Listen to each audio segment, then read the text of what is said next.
कंत्राटदार महासंघ, राज्य अभियंता संघटना, महाराष्ट्र राज्य पाणीपुरवठा संघटना शिष्टमंडळ प्रत्येक जिल्ह्यातून येऊन शिवेंद्रराजे साहेब यांची गाडी घेतली. महत्त्वाच्या विषयावर चर्चा केली. सार्वजनिक बांधकामाच्या विभाग सगळ्यात महत्त्वाचे म्हणजे यावर्षी जवळपास 9,000 कोटीची अतिरिक्त तरतूद या बजेटमध्ये करलेली आहे. असे सचिव साहेबांनी सुद्धा सांगितले, महाराजांनी पण सांगितलेले आहे. जे काम वाटप आहे 33% त्याची तातडीने GRची अंमलबजावणी करण्याची परमिशन दिलेली आहे.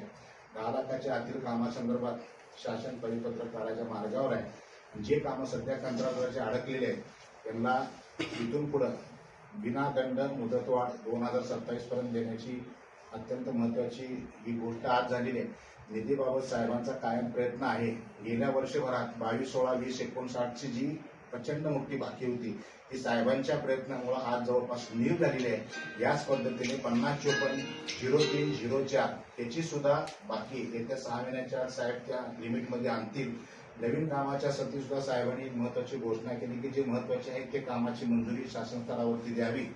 त्यामुळे महाराष्ट्र राज्य कंत्राटदार महासंघ राज्य अभियंत्याने जो 7 एप्रिल 2026 पासून जे काम बंद आंदोलन महाराष्ट्रात घेतलेलं आहे, निदान सार्वजनिक बांधकाम खात्याची जे निगडीत गोष्टी आहेत त्या गोष्टी सॉल्व्ह करण्यात जवळपास सार्वजनिक बांधकाम खात्याचे मंत्री राजेसाहेब यांना यश येईल आणि यश येणार आहे. त्यामुळे महाराष्ट्र राज्य कंत्राटदार महासंघातर्फे जे बंद पुकारलेला आहे काम बंदचा तो आम्ही माघार घेत आहोत. धन्यवाद.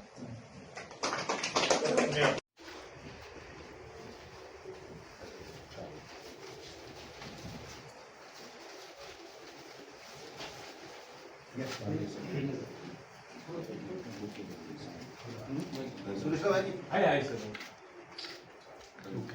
एक मिनिट